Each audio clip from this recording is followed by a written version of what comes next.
신입교회 친구들 안녕. 오늘도 전도사님이 여러분들에게 하나님의 말씀을 들고 왔으니까 여러분들 집중해서 잘 들어주세요.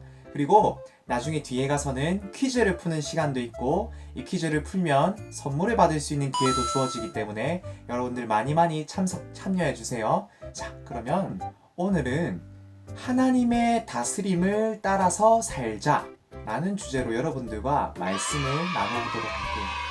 기드온이라는 사람 지난주에 기억하시죠?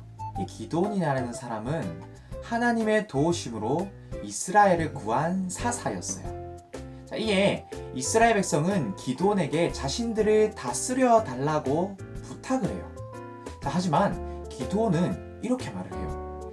내가 너희를 다스리지 아니하겠고 나의 아들도 너희를 다스리지 아니할 것이요 여호와께서 너희를 다스리리라고 하면서 이 사람들의 부탁을 거절해요. 기드온이 말했듯이 이스라엘은 하나님께서 다스리시는 나라예요. 그래서 이스라엘은 다른 누군가의 다스림이 아닌 하나님의 다스림을 받으며 살아가야 했던 거예요. 그런데 기드온이 죽자 하나님의 다스림을 거부했던 사람들이 등장해요. 바로 자신이 왕이 되고자 했던 아비멜렉과 아비멜렉이 왕이 되도록 도와줬던 세겜 사람들이에요. 아비멜렉은 기드온의 아들이었는데 기드온은 아내가 엄청 많았어요. 그래서 아들도 무려 70명이나 되었거든요. 그 중에서 세겜이라는 지역에 한 아내가 있었는데 그 아내의 아들이 바로 아비멜렉이었던 거예요. 이 아비멜렉은 왕의 자리가 너무 탐났어요. 하나님이 아닌 자신이 왕이 되길 바랬어요. 그래서 자기 외삼촌과 이제 세겜 사람들의 힘을 빌려서 폭력으로 왕의 자리를 차지하게 돼요. 어떻게 하냐면 불량배들을 돈으로 사들여가지고 자기 형제들 70명을 공개적으로 모조리 죽여버린 거예요. 그리고 무력으로 권력을 차지한 아비멜렉은 사람들 앞에 인정을 받게 되고 이제 왕이 됩니다.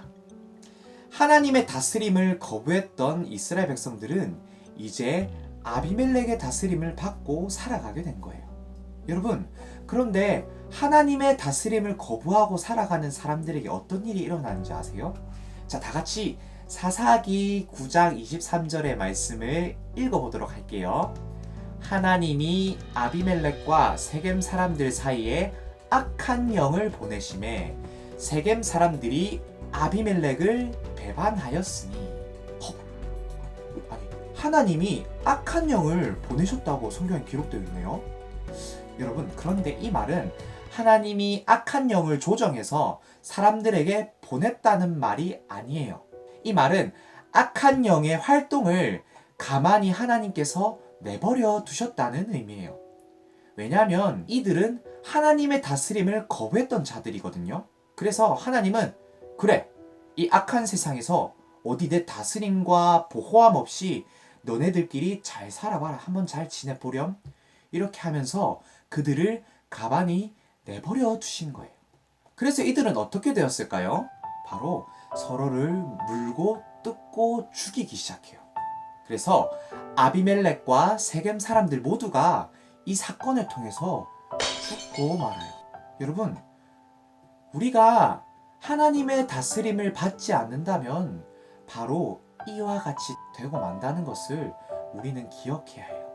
여러분, 우리는 마치 트랙 위를 신나게 달리는 롤러코스터와 같아요. 이 롤러코스터가 신나게 달리면 우리는 어때요? 짜릿하고 신나죠? 아주 즐거울 거예요. 그런데 여러분, 만약에 이 롤러코스터에 브레이크가 고장났다고 한번 생각을 해보세요. 계속 질주만 하면 이제 롤러코스터가 트랙을 픽 이탈해버릴 수도 있고, 이제 열을 너무 많이 받은 나머지 멈추질 않아서 터져버릴 수도 있는 거예요. 그리고 그 롤러코스터를 타는 우리도 한번 생각을 해봅시다. 아마 진이 빠지거나 계속 빙빙 돌아서 기절할 수도 있을 거예요. 롤러코스터를 타다가 목숨의 위험을 받을 수도 있는 거예요. 여러분, 하나님이 우리를 다스리는 것은 마치 롤러코스터가 안전하게 멈추도록 브레이크가 작동하는 것과 같아요. 그런데 이러한 하나님의 다스림을 우리가 거부해버린다면 초반에는 우리가 짜릿하고 신날 수 있겠지만 나중에는 상상할 수도 없는 큰 사고로 이어지고 마는 거예요. 처음 기드온이 말했던 것처럼 너희를 다스리시는 분은 오직 여호와 하나님이시다라는 말을 우리는 기억해야 해요. 하나님께서 우리를 다스리셔야 해요. 악한 영에 우리가 지배당하지 않고 오직 하나님께서 다스리시도록 우리가 기도해야 할 거예요. 하나님이 우리를 악한 영에게 우리가 당하도록 우리를 내버려 두시지 않고 계속 다스리시고 보호하고 계시거든요. 그래서 여러분, 이번에 우리가 이렇게 한번 기도해 보길 바래요. 하나님, 제가 하나님의 다스리심을 거부하지 않겠습니다. 하나님, 저를 다스려 주세요. 예수님의 이름으로 기도합니다. 아멘. 여러분, 이렇게 다들 기도할 수 있죠? 자, 그러면 이제 전도사님이 퀴즈를 내도록 할게요. 자, 오늘 등장했던 인물 중에서 하나님을 거부하고 자신이 왕이 되었던 사람의 이름은 무엇일까요? 힌트는 4글자예요. 정답을 아는 사람은 전도사님에게나 선생님에게 정답을 보내주세요. 그러면 선물을 팡 쏘도록 할게요. 자, 그러면 안녕!